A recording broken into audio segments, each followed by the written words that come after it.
Good morning all of you. ఈరోజు మనం ethylene అనే ఫైటో హార్మోన్ గురించి డిస్కస్ చేద్దాం. ఇంతకుముందు మీకు ఆక్సిన్లు, జిబ్బరెలిన్లు, అబ్సిసిక్ యాసిడ్ వీటి గురించి మీకు చెప్పడం జరిగింది. అలాగే ఈరోజు ఇథిలీన్ గురించి చెప్పడం జరుగుతుంది. దీని గురించి దీన్ని హిస్టరీ చూసినట్లయితే ఎల్జిఓ అనే సైంటిస్ట్ 1901లో మొట్టమొదటిసారి కొన్ని మొక్కలలో వేళ్ళు చూపించే అంటే రూట్ సిస్టమ్ చూపించే కొన్ని చలనాలను అబ్జర్వ్ చేసేటప్పుడు దానికి కారణము ఏదో ఒక కెమికల్ సబ్స్టెన్స్ అనేసి ఆయన భావించడం. దాన్ని ఏమంటారంటే ట్రోపిస్టిక్ రెస్పాన్సెస్ అంటే వేళ్ళు గ్రోత్ చెందేటప్పుడు జియోట్రాపిజం లాగా అంటే కిందకి పెరుగుదల చూపిస్తూ ఉంటారు. కొన్ని వేలు అంటే ప్రధానమైనటువంటి వేలు లోపలికి పెరుగుతూ ఉంటుంది. ఈ పార్శ్వ వేలు లాటరల్ రూట్స్ అన్ని కూడా హారిజాంటల్గా పెరుగుతూ ఉంటాయి. ఆ వేళ్ళు పెరుగుదల చూపించేటప్పుడు చూపించే కొన్ని మూమెంట్స్ అంటే చలనాలు అంటారు.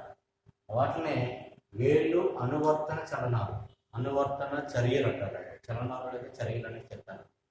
ఆ వేలు చూపించే ఆ మూమెంట్స్ అబ్జర్వ్ చేసి ఆ మూమెంట్స్కి గల కారణం ఒక గ్రోత్ హార్మోన్ అయి ఉంటుంది అనేసి ఆయన ఫైండ్ అవుట్ చేశారు. ఆ తర్వాత 1924లో ఢిల్లీ అనే శాస్త్రవేత్త ఫ్రూట్ రైపనింగ్కి ఇథిలీన్ అంటే ఒక కెమికల్ సబ్స్టెన్స్ కారణం అనేసి ఒక నిర్ధారణ చేశారు.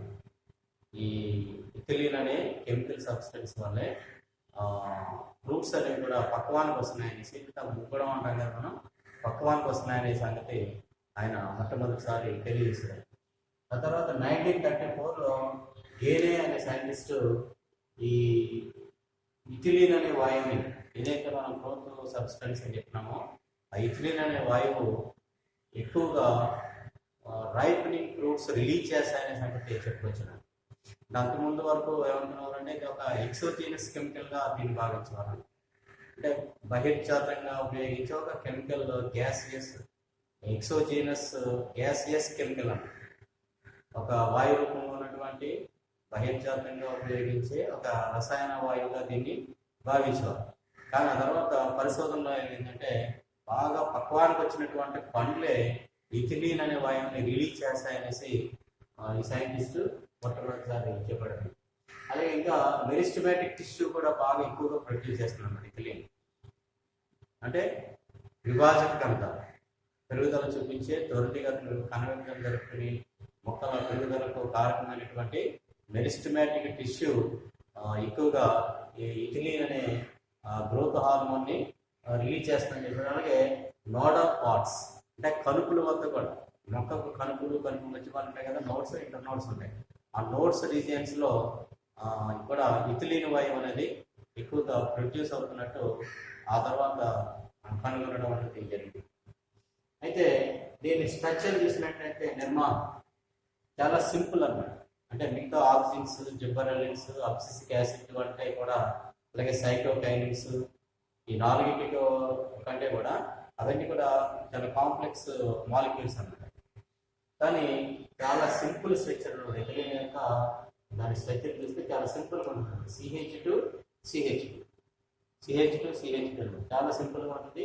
దీని స్ట్రక్చర్ చూసినట్లయితే ఈ విధంగా ఉంటుంది. డబుల్ బాండ్ 2 కార్బన్స్ మధ్య ఒక్కొక్క కార్బన్కి 2 హైడ్రోజన్ మాలిక్యూల్స్ ఉంటాయి. చాలా సింపుల్గా ఉంటుంది CH2. తర్వాత దీని యొక్క ట్రాన్స్పోర్ట్ చూసినట్లయితే అంటే రవాణా, దీని ట్రాన్స్పోర్ట్ చూసినట్లయితే ఇది ఎక్కువగా గ్యాసియస్ ఫామ్లో ఉంటుంది కాబట్టి ఇది డిఫ్యూజన్ చెందుతుంది. అంటే విసరణ చెందడం ద్వారా ఒక చోట నుంచి ఇంకో చోటకి స్ప్రెడ్ అవుతుంది. బయట కూడా ఆ విధంగానే వాయువు ఉన్నది విసరణ చెందుతుంది. అలాగే మొక్కల్లో కూడా ఒక భాగం నుంచి ఇంకొక భాగానికి విసరణ చెందుతున్నాం. ఎందుకంటే వాటర్లో డిజాల్వ్ అవుతున్నాం. వాటర్లో డిజాల్వ్ అయ్యి విసరణ చెంది ఒక పాట్ నుంచి ఇంకొక పాట్కి ఆటోమేటిక్గా ట్రాన్స్పోర్ట్ అవుతుంది అన్నమాట, రవాణా చెందబడుతుంది. అదేవిధంగా విసరణ చెందడం ద్వారా ముఖ్యంగా అది రవాణా చెందబడుతుందని చెప్పచ్చు. తర్వాత ఫ్యాక్టర్స్ ఎఫెక్టింగ్ ఇథిలీన్ ప్రొడక్షన్ మరి ఇథిలీన్ యొక్క ఉత్పత్తికి ప్రభావితం చేసే కారకాలు ప్రభావ కారకాలు.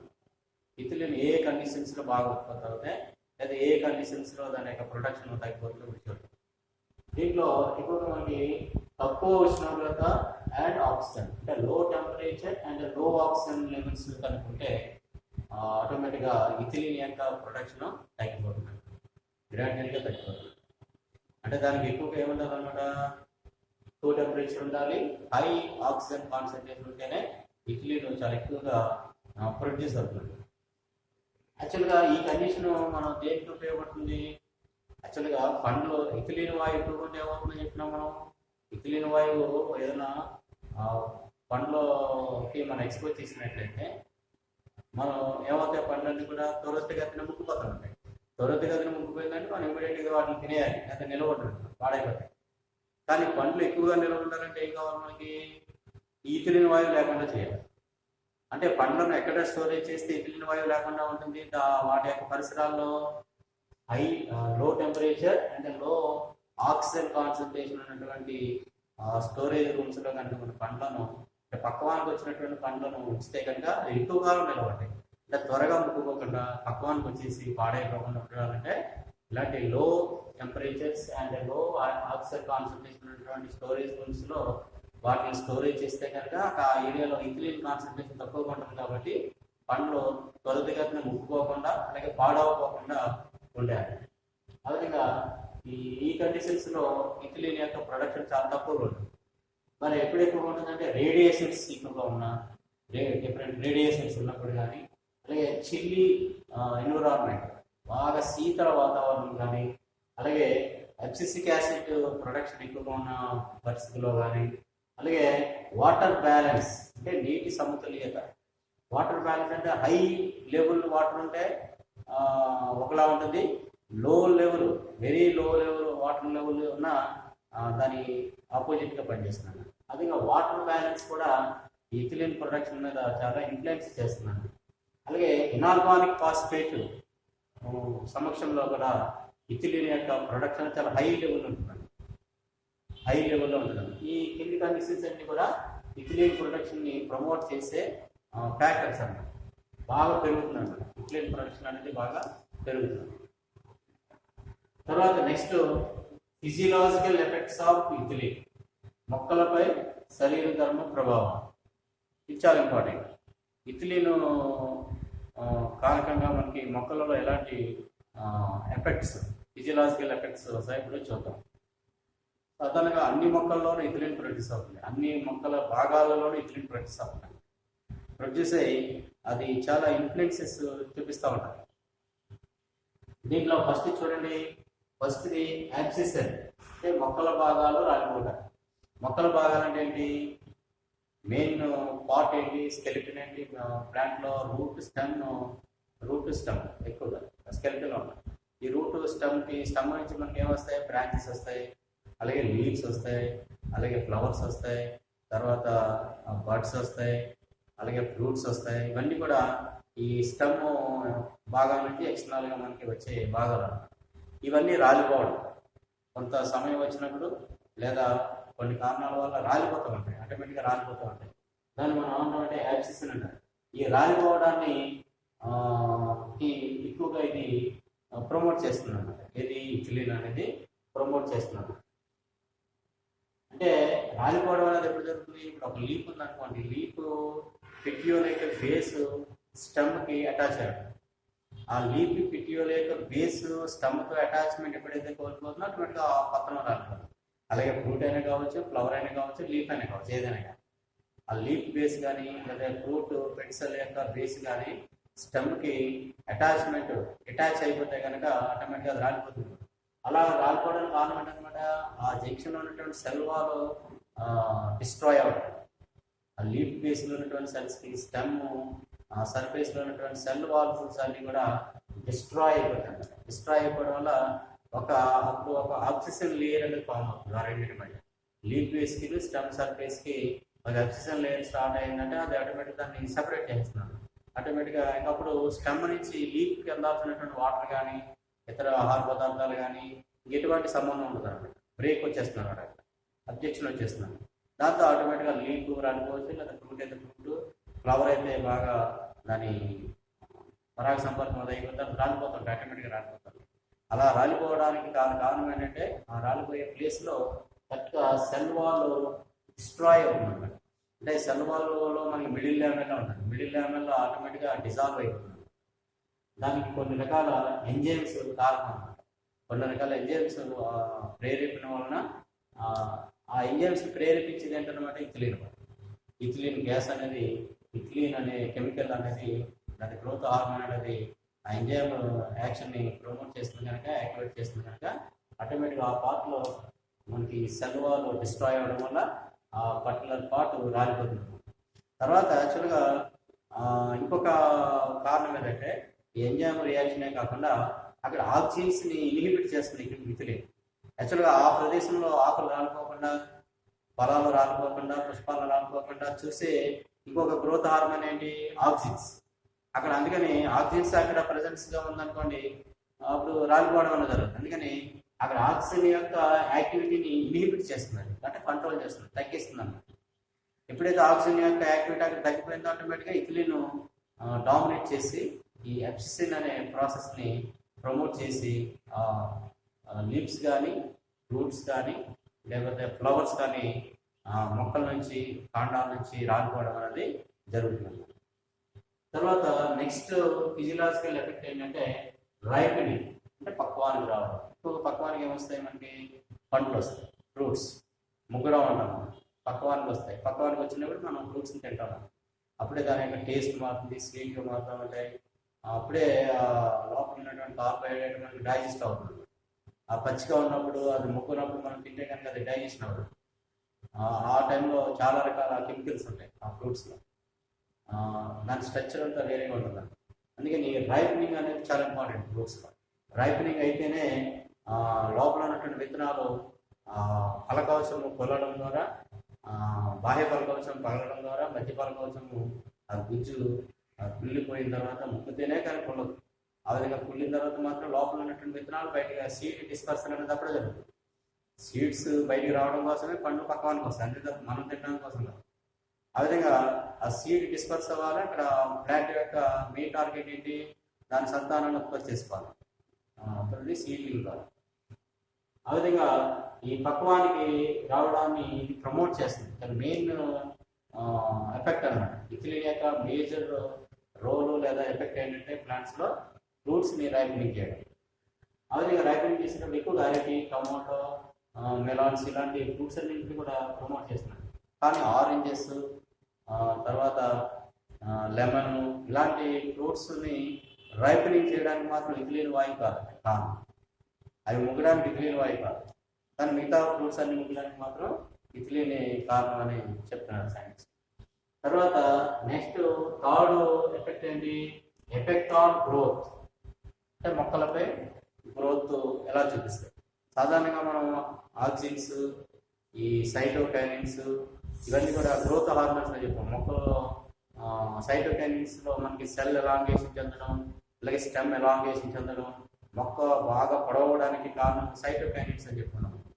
సెల్ విభజన త్వరితంగా జరగడం, సెల్ ఎన్లార్జ్మెంట్ జరగడం, అలాగే స్టెమ్ ఎలాంగేషన్ జరగడం కూడా మనం అక్కడ చెప్పుకున్నాం. కానీ ఇక్కడ కూడా పెరుగుదలపై ప్రభావం చూపిస్తుంది ఇది ఇథిలీన్. కానీ ఇక్కడ ఇది చూపించే రియాక్షన్ ఎలా ఉంటుందంటే మనకి దాన్ని ఏమంటారంటే ట్రిపుల్ రెస్పాన్స్ అంటారు.